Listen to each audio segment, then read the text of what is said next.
So here we are with Phillip Smith. So I would love for him to introduce himself. He will do a much better job than I will. Okay, thanks, Geraldine. I was head of handicapping for the British Horse Racing Authority until June of this year. I'd been doing that job for 12 years. I retired from that job in June, and now I'm chairman of the Longines World Rankings, which I've been doing for 4 years, so I've carried on doing that. I've become a consultant for the International Federation of Horse Racing Authorities, this sort of world umbrella body, and I'm also a consultant for Breeders' Cup. I spent 12 years, I think it was, working as Phil's deputy, and now I'm in the hot seat, which is great. And as far as handicapping is concerned, in Great Britain we have a very handicap-centric program of races. Nearly 65% of our races are handicaps. So our job is to give horses ratings which represent their level of ability, and those ratings are then used to frame the weights for those handicaps. So we're very busy because, as I say, with 65% of our races being handicaps, we've got an awful lot of ratings to produce. Amazing. And since we are preparing and in anticipation of the Gran Premio Nacional, which is our most important race at the Hipódromo de Palermo. So how would you explain this audience that we have that doesn't know so much technicalities about the discipline? How would you explain what a Group 1 is, basically, since that's the degree or the level of the race that we're heading to? Okay, well, a Group 1 race are basically they are the elite races around the world. They have to achieve a certain level of performance by the first 4 horses home over 3 years. So the rating average of those 3 horses has to be above a certain level, so that they're Group 1 levels around the world. So the idea is that obviously in Britain we have 30 or 40 Group 1 races through the season. There are probably more in the USA, and there are certainly a large number in Argentina as well. And they're basically the races for the best horses. And they're generally run where every horse carries the same weight, and except for fillies, who will usually get a fillies allowance. Okay. And when Phil talks about a rating is basically a numeric representation of a horse's ability. So on the flat, we work on a scale worldwide of 0 to 140. So the best horses will be high up on that scale. So for instance, Frankel, who I'm sure just about everybody in the world of racing has heard about, he was rated 140. The best horses in the world at the current time are rated around 130, and those will be the horses that contest the Group 1s, the best horses, the highest rated horses. And you mentioned Puerto Escondido. Yes, I did. Okay. Well, he was rated when he retired last year by the world's handicappers on 120.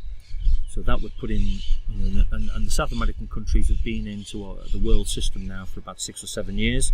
So that would put him pretty much near the top of the South American horses that we've assessed so far. So he's quite a legend. And yeah. I'm happy that we are at his home. It's been great to see him. I think, I feel sorry that we didn't see more of him this year, because last year he proved himself obviously the best horse in South America.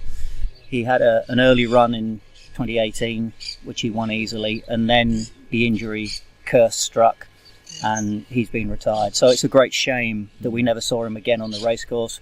It's a great shame that he perhaps didn't make it to Breeders' Cup this year to take on horses like Enable. But he's in one piece, which is great, and to actually see him here in this beautiful setting today was great. It was fantastic. On the ratings that have been agreed around the world for the various different horses, if Puerto Escondido had still been fit and active and gone to Breeders' Cup, if he'd run to his best, he would have been 3rd in that race.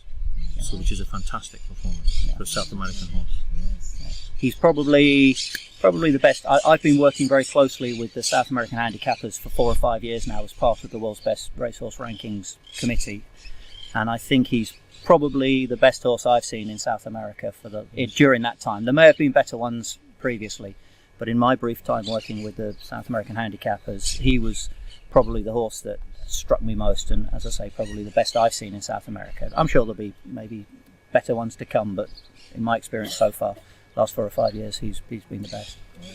So given that you're visiting us you are here for the first time, and you've been here last year. I was here last year, yeah. So what is your expectation? What's your anticipation for Saturday? Oh, well, first of all, it's a wonderful occasion. You know, we're very lucky in Great Britain to have Royal Ascot, and Phil and I have just come back from Breeders' Cup, and it's a great social occasion as well as a great racing occasion. And that's what struck me about the Nacional last year. You know, there's an awful lot of high fashion, there's an awful lot of socialising and partying, so there's that side of it. But also you've got some great racing as well, with the Nacional at the centre of it. And if I remember rightly, last year the winner, he was a good winner, and it was a horse that we went on to discuss in Hong Kong, 115, 116. So great day, great party, and great racing. That's amazing. Well, first of all, I would like to thank Antonio Bullrich, because he was hosting us to this lovely lunch and this lovely visit to his estate, which is remarkable. And you've seen the best of Argentina, Yeah, really. Edward. The lovely weather, the place is amazing, Brilliant. everything's great. Well, we'd like to thank him as well, because you know, he's hosted us, and as you say, it's a wonderful setting, and we've seen some lovely horses. And I think thanks to him, we are like putting the country out there and really making us remarkable and relevant within the like international scene. Yeah. That's my perception, at least. So it's. I think the South American place now within the World Rankings Committee is set. They're a permanent member and a valued member. Excellent. That's great. So, well, again, thank you so much. Pleasure. And I Pleasure. hope to see you on Saturday. Yes. Yep. We Look forward might to be it. bothering you in a more formal setting. No but worries.